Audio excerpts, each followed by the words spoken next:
Yes, yes, yes, yes. Aisala, ki darun lagche. Kasto dami बनाएको यस्तो दामी.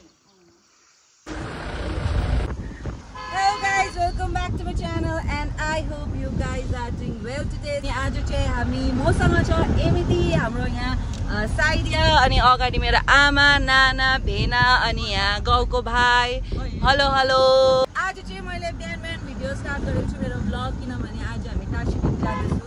सबैजनालाई थाहा होला टाशीडिङ कहाँ छ, अभियसली सिक्किममा. यो चाहिँ वेदर यस्तो छ भर्खर गाउँबाट निक्लेको.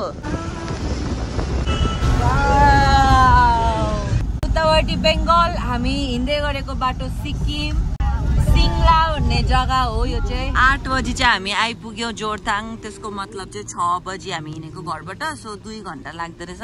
फ्रुट्स लिनुको लागि चाहिँ झरेको छु म अलिकति हल्का यहाँनिर के अरे फलफुल किनेर हामी छेउको हिसाबमा लाने. त्यसै कारण चाहिँ हामी यहाँ झरेको. हामी आमा चाहिँ गाडीमै हुनुहुन्छ, हामी चाहिँ खोज्दै हिँडेको. अनि हाम्रो भ्लगर अझै एकजना छ यहाँनिर, ऊ पर भ्लग गरिरहेको छन्. हामीले बल्ल बल्ल एउटा फ्रुट्स दोकान पाएको छु. सो नानाले यहाँनिर गर्दैछ होइन. उसको यात्री विश्राम गृहमा चाहिँ हामी प्रवेश गर्दैछौँ. यहाँ बसेर चाहिँ हामी हाम्रो ब्रेकफास्ट गर्छौँ घरबाट लिएर आएको. हाम्रो अब ब्रेकफास्ट छ चाम्रे भात हो. सिनेरी चाहिँ यस्तो छ यहाँ. अर्को भ्लगर त्यहाँ बिजी. नाना नाना आमा नानी यहाँ भाइ भेना अनि म. अब चाहिँ हामी खाने खाजा चाहिँ चाम्रे भात है. खाना खाएर चाहिँ यसरी सफा गरेर जानुपर्छ हो. धन्न कुच्चो भेटायो हामीले. स्वच्छ भारत अभियान बाटो चाहिँ देखो.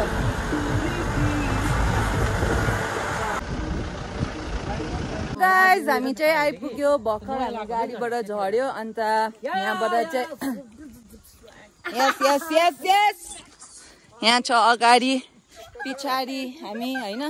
अब यहाँबाट चाहिँ हामी उकालो हिँड्दै हिँड्दै जानुपर्ने रहेछ. जाउँ कति टाढो रहेछ म भन्छु तपाईँहरूलाई. ओके ओ कति हेरे नानी कति टाढो भनिदेऊ न. 1 किलोमिटर टाढो. कति टाढो लज जान्छ क्या ऊ चाहिँ. अब यो सिडीबाट चाहिँ हामी उकालो चढ्नु पर्ने हुन्छ. आइसला दामी देखेको छ है. दिन पनि दामी भयो. धन्न फगी डे छैन, क्लियर भयो. दामी देख्छ भिडियोमा. क्लियर छ भने चाहिँ दामी देख्छ नि त. फगी छ भने त हेर्नेलाई पनि अलिक अल्छी अल्छी लाग्दा होला. तर हजुर ए बाटोमा चाहिँ फगी थियो नि नानी है. आइसला हामी चाहिँ गुम्बाको छेउछेउ आइपुगेको जस्तो लाग्दैछ.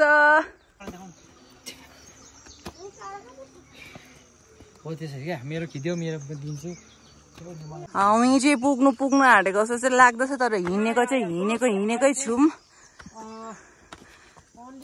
थाकिसक्यो. आइ त पुगेको छैन हामी. ल हिँड्दैछौँ. कति टाइम लाग्दो रहेछ हेरौँ. वासरुम यहाँ रहेछ जाँदैछ नाना. अनि हामी आइपुग्न आँट्यो होला सायद चाहिँ. त्यो मलाई मेन गेट जस्तो लाग्यो. So let's wait for nana here. Finally पुग्न आँट्यौँ. Just a little metres away. ल वेलकम छ तपाईँहरूलाई टाशीडिङ गुम्बामा. म पनि फर्स्ट टाइम आएको हो. ल लेट्स राम्ररी प्रार्थना गरौँ होइन. Awesome.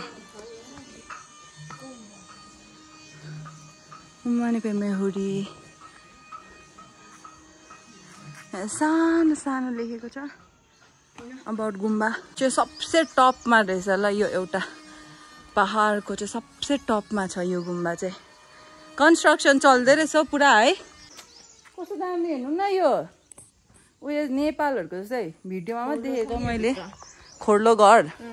खोर्लो घर रहेछ तर बन्द रहेछ.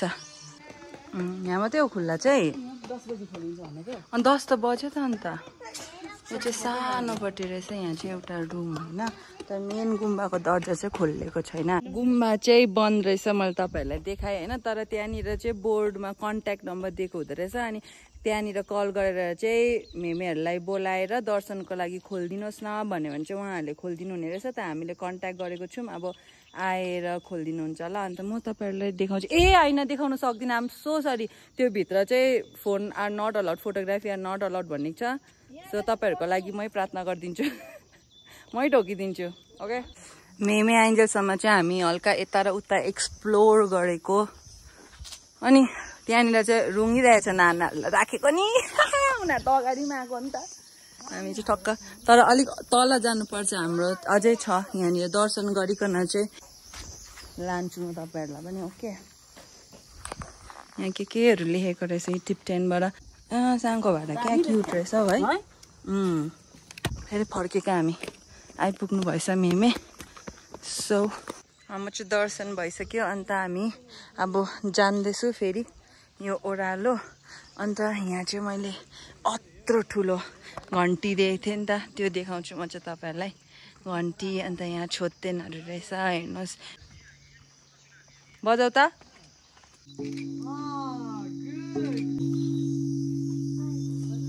ल छोतेन रहेछ यहाँ चाहिँ जुगाहरू पनि भेटाउँदो रहेछ यो चाहिँ मेरो खुट्टाबाट निक्लेको हो ल यहाँबाट चाहिँ ओह्रालो जानुपर्ने रहेछ होइन तर चाहिँ जुगा भेटाउने रहेछ नि त जुगाको लागि चाहिँ हामी होसियारले हिँड्नुपर्ने रहेछ घाम त लागिरहेको छ र पनि जुगा ट्याप्याक जुगा चाहिँ यता पनि ल्यापकै उता पनि ल्यापकै हो नि त यता पनि ल्यापको उता पनि ल्यापको भने चाहिँ के हो जुगा यहाँनिर चाहिँ छाछा चढाउँछ छाछा भनेको चाहिँ हाम्रो बुद्धिज्ममा चाहिँ हिन्दूहरूको अस्तु भन्छ नि त्यस्तै हो हाम्रो चाहिँ हड्डीहरू घरमा ल्याउँछौ अन्त त्यसलाई चाहिँ मजाले के भयो जुगा हड्डीहरू ल्याएर चाहिँ चेक पारेर चाहिँ एउटा हाम्रो स्तूपमा जुन चाहिँ अब के मन्त्रहरू लेखेको हुन्छ त्यस्तो खालके बनाएर चाहिँ हामी सानो सानो बनाउँछौँ छाछा होइन त्यसलाई चाहिँ हामीले खोलामा के भन्छ त्यसलाई बगाउँदा पनि हुन्छ या यस्तो धार्मिक जग्गाहरूतिर राख्दा पनि हुन्छ सो हामीले चाहिँ हाम्रो आप्पाको छाछा चाहिँ यहाँनिर राखेको छौँ तर अब थाहा भएन 4 वर्ष भयो इट्स बिन 4 इयर्स होइन तर यो रेनी सिजनमा चाहिँ डोन्ट कम है गाइस बुढा जुगा हुँदो रहेछ मलाई एउटा चढ्यो एमीलाई एउटा चढ्यो नानालाई एउटा चढ्यो हो कहाँनिर छ अब हेरौँ न छ कि छैन हुनु पर्ने खोस् न नि यहाँनिर राख्ने रहेछ मान्छेहरूले माथि त पुरा उयोहरू नआएछ तिमीहरू त्यहीँ बस उयो हेर्नु जुगा छ है पुरा जुगा छ है नआउ है नआउ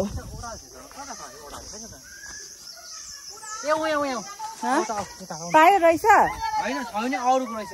ढुङ्गा ढुङ्गा चढ्नु पाउँछ हामी माई गुडनेस यो चाहिँ बाँसमा पैसामा डल्लो पारेर चाहिँ हामीले बनाएर ल्याएको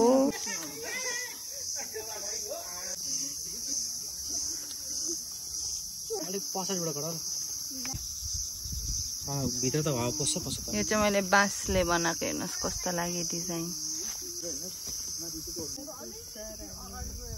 ल हामीले चाहिँ सबै सक्यो यहाँनिर बत्ती बालेर खदा चलाएर चढाएर जुगाहरूबाट बाँचेर हो जुगाहरूले टोकेर सो जङ्गलमा दामी रहेछ इनकेस तपाईँहरूलाई पनि छाछाहरू नदीमा बगाउनु छैन अनि कतै होली प्लेसमा चढाउनु छ भने चाहिँ तपाईँहरू टासिडिङ आएर यहाँनिर छाछा राख्नु सक्नुहुन्छ अनि यसरी इयर वाइज इयर आएर भेट्नु पनि सक्नुहुन्छ पूजा गर्नु सक्नुहुन्छ होइन तपाईँहरूको मर्जी हो तर राम्रो चाहिँ राम्रो रहेछ राम्रो ठाउँ यस्तो सबै मोनास्ट्रीमा यसरी छाछा राख्नु दिँदैन अनि हामी ब्लेस्ड पनि फिल गर्नुपर्छ कि अब यस्तो ठुलो गुम्बा टासिडिङ गुम्बामा चाहिँ यसरी छाछाहरू राख्नु पाउँछ भनेर होइन सो अब हामी फर्किने यहाँबाट कस्तो पिसफुल जग्गा छ क्या